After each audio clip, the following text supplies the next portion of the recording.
Hello everyone, welcome back to the channel. Before the video starts, I feel like I should give some context for this video.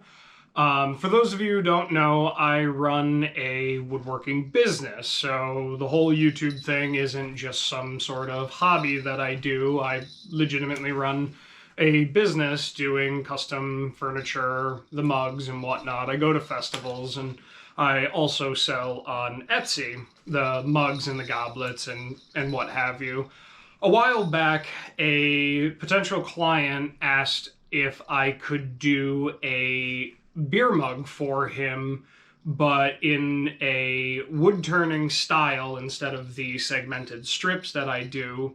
And he wanted to incorporate 3 different colors of epoxy into it. So we wanted a light wood with elements of blue, green, and purple, I believe. I'll have to double check that. Epoxy that swirls through the entire piece. So after a little bit of back and forth, we found out the perfect material, and we are going to go use this slab of apple wood. It's got the right tone and texture that he wants for the material, and the perfect thing about this is it is already jacked up in quite a few places, which is perfect for us because he wants elements of epoxy swirling through it. So the cracks don't matter because they're going to be filled in, and also I am thinking about jacking it up a little bit more in certain areas just to have more of those elements, so it's not just sparsely placed here and there. It actually feels like it has some purpose and some intention to it. So the first thing first is we have to bring this over to the lathe. We'll turn it down true, we'll put a tenon on it, and then we will see what we're working with. So let's head on over now.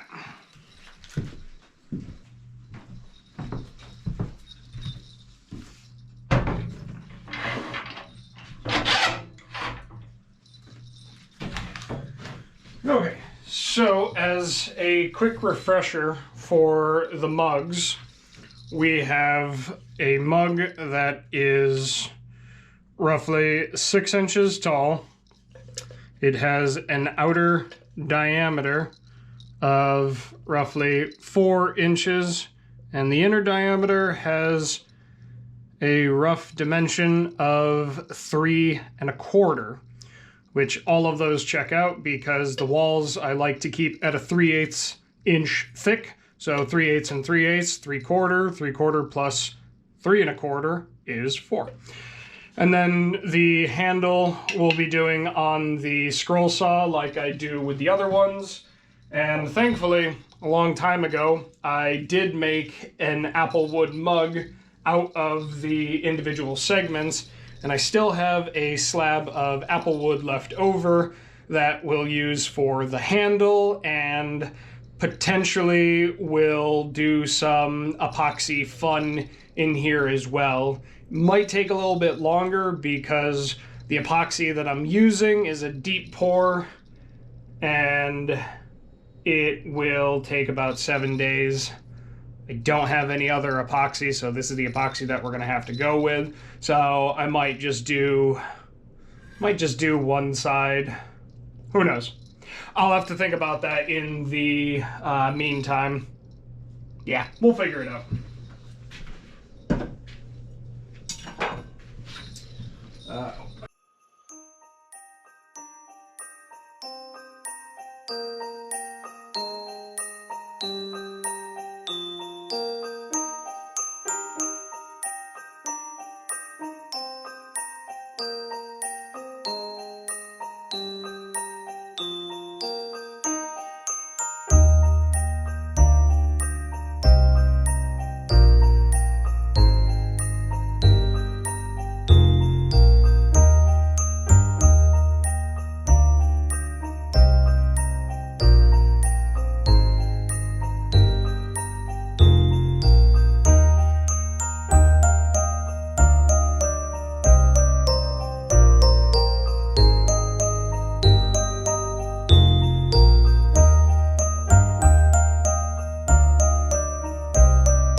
Whew, that was quite a bit of roughing. But now we have exactly what we need to really start having some fun. Now we just have to figure out how we are going to add more sections onto it and how I'm going to clean up some of these sections so the epoxy can get in there and do the job that it needs to do. So we'll be back once I figure that out. So after a long, hard thought about it, and I think I want to do some kind of like river-ish pattern on it, utilizing the pre-existing cracks in here. We can attach them together and create sort of like little tributaries coming off of these main sections, and hopefully that turns out really, really cool. So I'm gonna sketch it out with a pencil first and then get it to be a little bit more permanent with this so you guys can see it. And let's see what happens.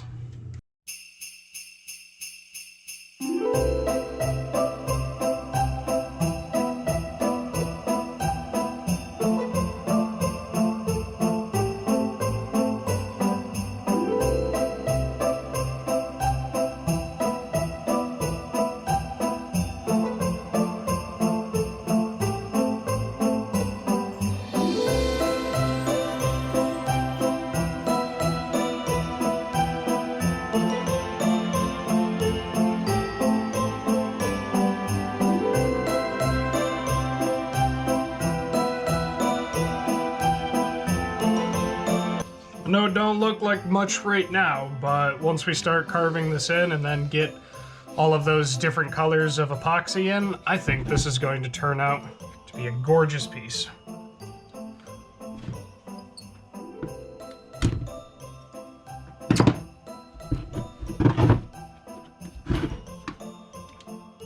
So I have a carbide bit on here that's got a rounded nose instead of a flat top, and that should lend itself to slash through here very nice without any sharp edges. So let's get started.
So that was a complete and utter failure.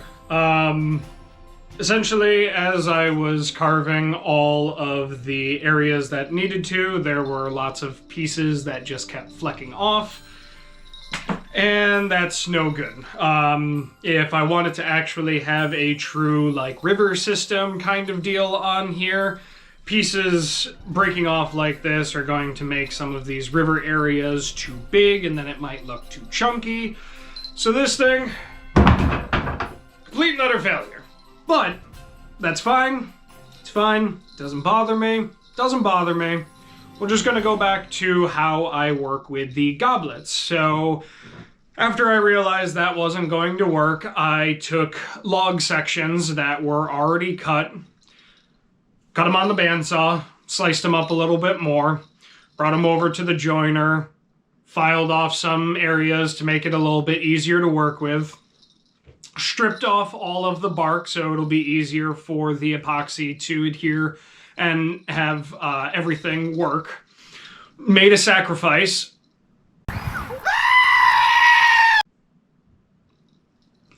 made a sacrificial mold with which to put all of the material in, so that way I can do it like I normally do. And the reason why we're doing a sacrificial mold instead of with the plastic is I don't have any more plastic and I don't want to wait to order more, so we just made this out of OSB.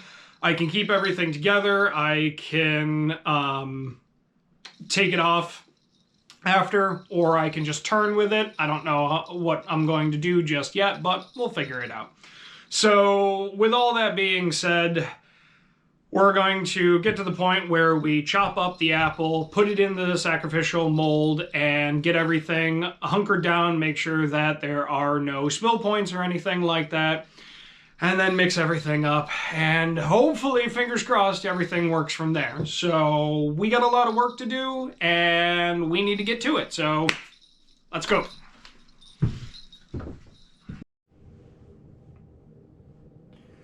So it is currently 10:18 p.m., just about to leave the shop, and the one thing that I need to do before I can leave is mix up the epoxy. Now, this particular epoxy is a deep pour epoxy hardener from Magic Resin. It can do up to a 4-inch pour, which I believe is what we're going to be doing here today. And the one thing that I love about this, and I use it for all of my epoxy needs, is it takes roughly 4 to 7 days to cure, which is awesome because you can use a power mixer and you can mix it all together, and you don't have to have any special equipment or anything to get rid of the bubbles, especially if you're not using or especially if you are using colors. You don't have to worry about it because it degasses itself. It just, all the bubbles rise over the days and they just pop. The only downside to this is when doing multiple colors like we're going to be doing here, I need the consistency to be a bit thicker than this watery kind of shtick that we're dealing with right now. So the reason why I'm doing this at 10 o'clock at night is I'm going to give it 12 hours overnight, and I'm going to see what the consistency is like, and if it's still a little watery, we'll give it a little bit more time. We'll check it every hour just to make sure.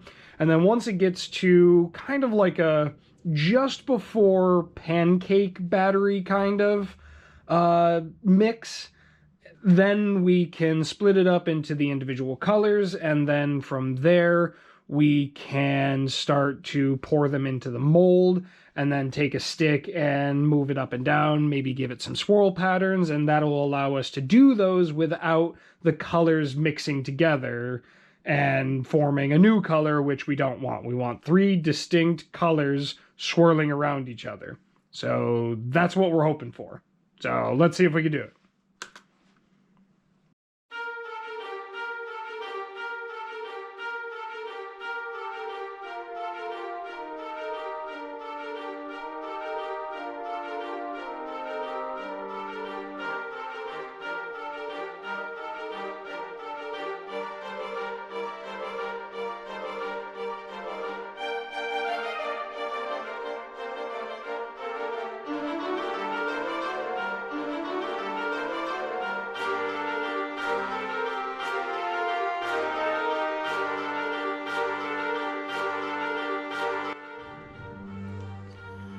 It is the following day. We are 12 hours in to this epoxy being mixed up. So let's see how we're doing. Now, and like I said, as you can see, I'll bring this a little closer. As you can see, most, if not all, of the bubbles are completely popped, and that was from using a power drill, which introduced an insane amount of bubbles into it, and yet now you can even see my fingers down below. Hello. So it's a really amazing product to work with, just for the fact that you don't need any special equipment to make sure that the bubbles go away.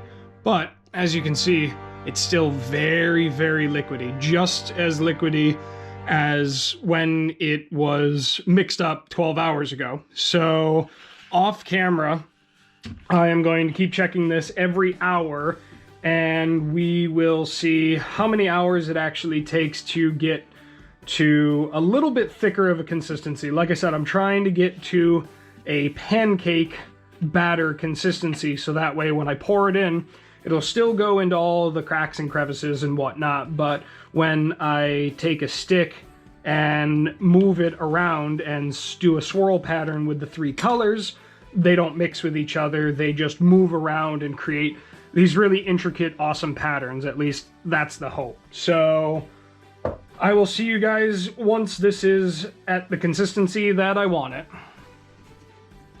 All right, so it is now 3:11, a full 17 hours after I initially mixed all of this up. And just by feel alone, that resistance is absolutely right where I want it to. And that consistency is great. It's still somewhat watery, but it's a lot thicker. It is definitely thickened up naturally because the two parts are catalyzing with each other currently and undergoing a chemical reaction. So now what I want to do is I want to split this into 3 individual containers to allow it to have the 3 colors that we're going to use.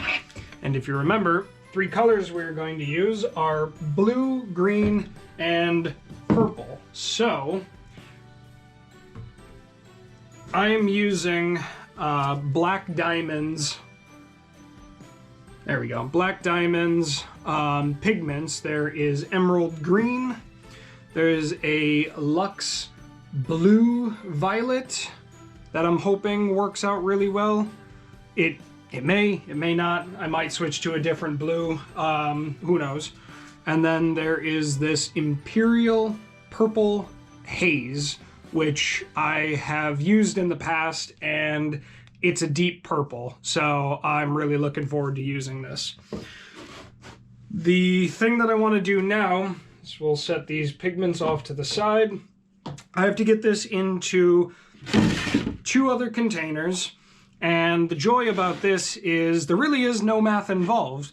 Mixing up these 2 parts, it's a 2-to-1 ratio, so you have 1 part of B and 2 parts of A.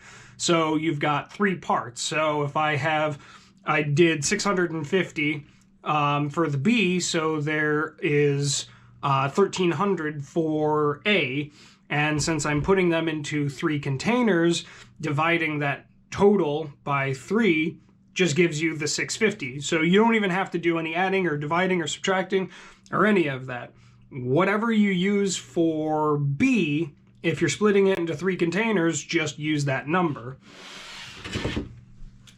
So we're going to get the scale back, and we are going to get hopefully as close to 650 in each of these as possible.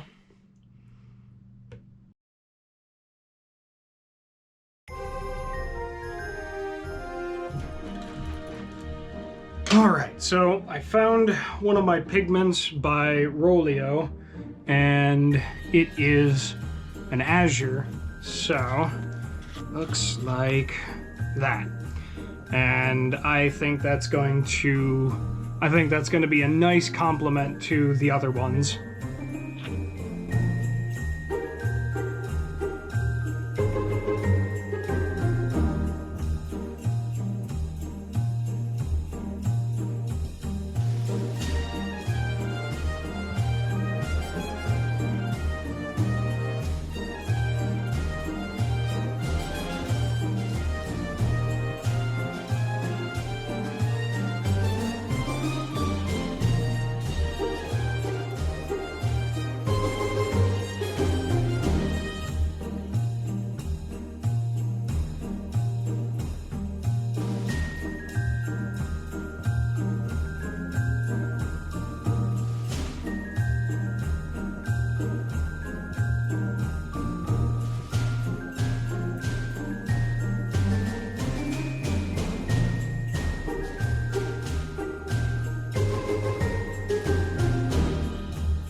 is an important message. My wife made coconut and chocolate chip bread.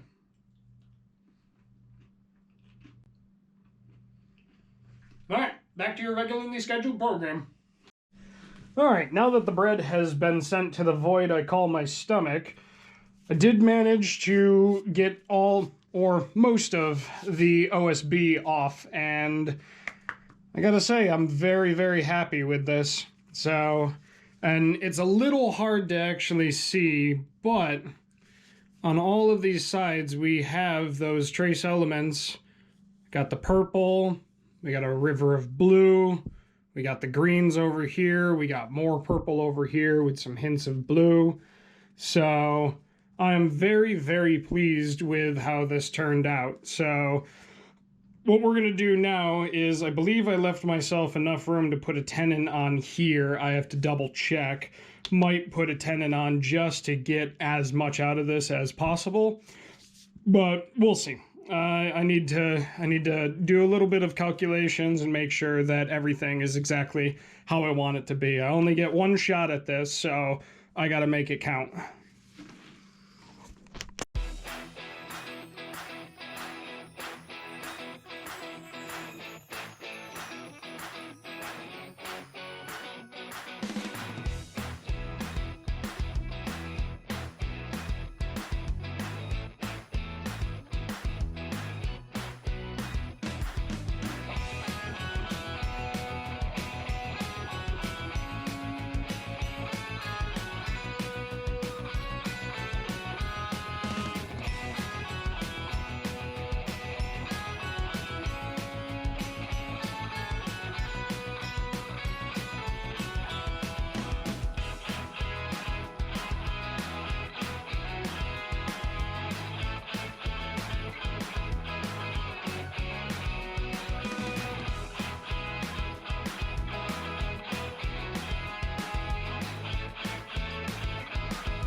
Okay, so I cut the hollowing a little short just because there were a lot of times where my entire body was blocking what was going on, so I didn't feel like there was any real reason to show anymore.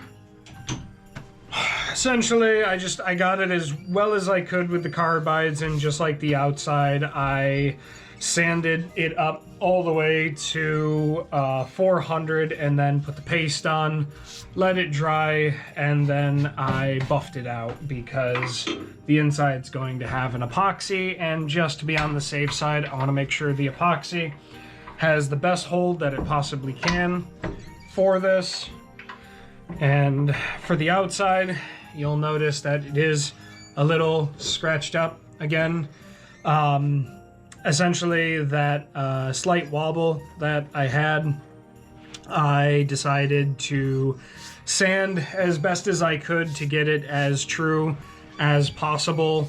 Messing with the tenon, moving it and shifting it ever so slightly and trying to shim it in certain places, it was just eating up a lot of time and I wasn't getting the results that I wanted, so I figured, screw it, just sand it and everything should be good from there.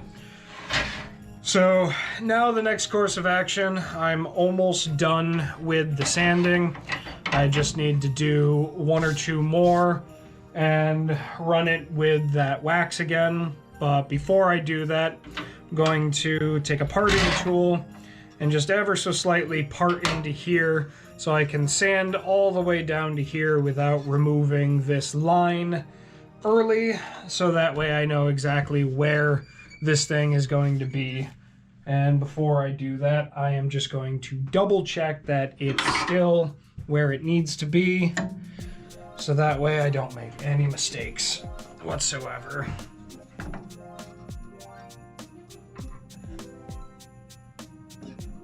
Okay, so we're at about right here, which means that I have a little over half, probably closer to 5/8 of a base, which honestly is fine. The more of a base it has, the more sturdy it'll be, and I won't have to worry about, when I get the parting tool in here, I won't have to worry about any blowout or anything. So let's get the parting tool and knock this out real quick, and then we can get to the rest of the sanding, the finalizing of this actual piece. Then we can work on the handle, and then after that, it's just clear coat. So we're in the clear. We got the finish line in sight.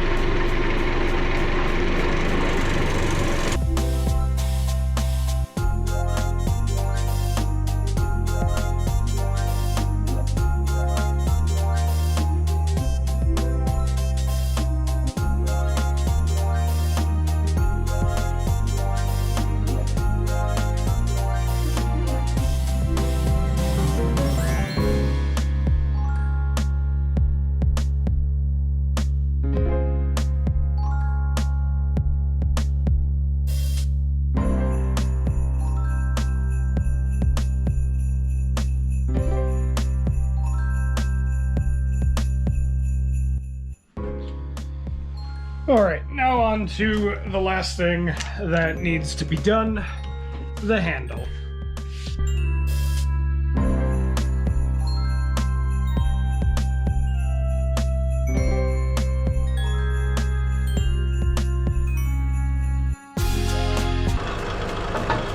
Yep, like I said, as I suspected, this entire thing is just jarred. Again, not surprised. I fully expected that to happen.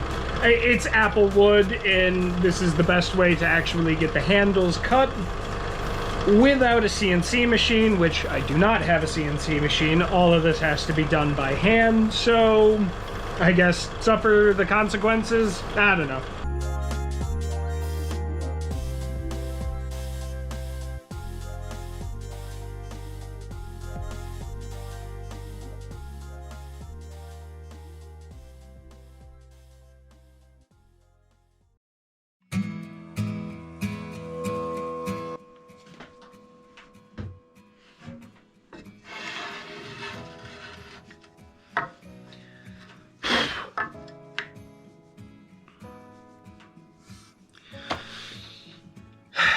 Yeah, so like I said, I've got my work cut out for me, but the power carvers and the sanders that I have shouldn't have too terribly much trouble with this. Honestly, shouldn't take too terribly long, and then I've got to do the round over, but those will be done before you know it.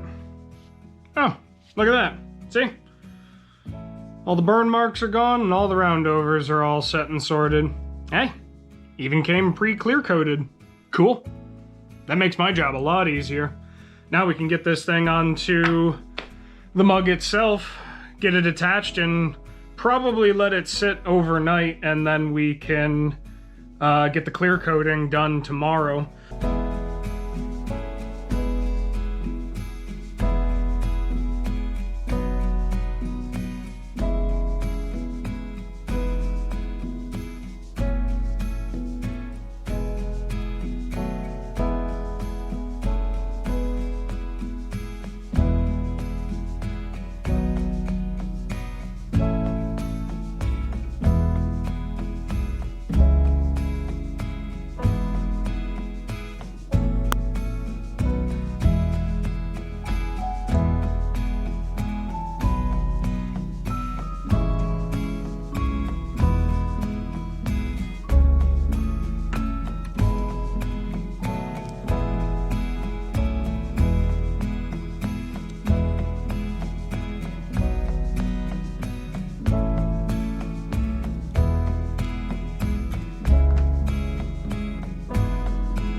And we're finally done. We made it to the finish line. There were a lot of ups and downs with this particular project, mainly being the first iteration of this completely failed miserably. But the main thing is we didn't give up. We took a new approach to it, or rather an old approach, old reliable if you will, and we got a spectacular result in the end. There were some things that I wish I did better, mainly getting in and hollowing out the inside was a lot harder than when I do my goblets, because there's only like a 3.25 inch cup that needs to be hollowed out with that, whereas this is about 5.5 inches. I don't have a tool rest that can properly go in there, or I know they have some articulating hollowing machines that, you know, can just go straight in and assist with the hollowing efforts. I don't have one of those either. So unfortunately, this one is a lot heavier than my standard mugs. I think like 3 times heavier.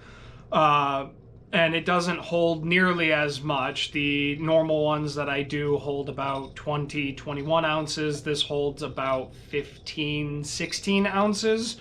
But for the first of its kind for what I've done in terms of an epoxy-based beer mug, I'm quite pleased. And the first time that I've used multiple colors in a single epoxy pour. Most times I just take a color, I stick with it, and then I just go to town. This one, they specifically wanted elements of blue, green, and purple. So this has definitely pushed me to try and be a better wood turner and come up with creative ideas to be able to get the job done. If you made it this far, thank you so much for watching. I greatly appreciate all of you tuning in and checking out what I do.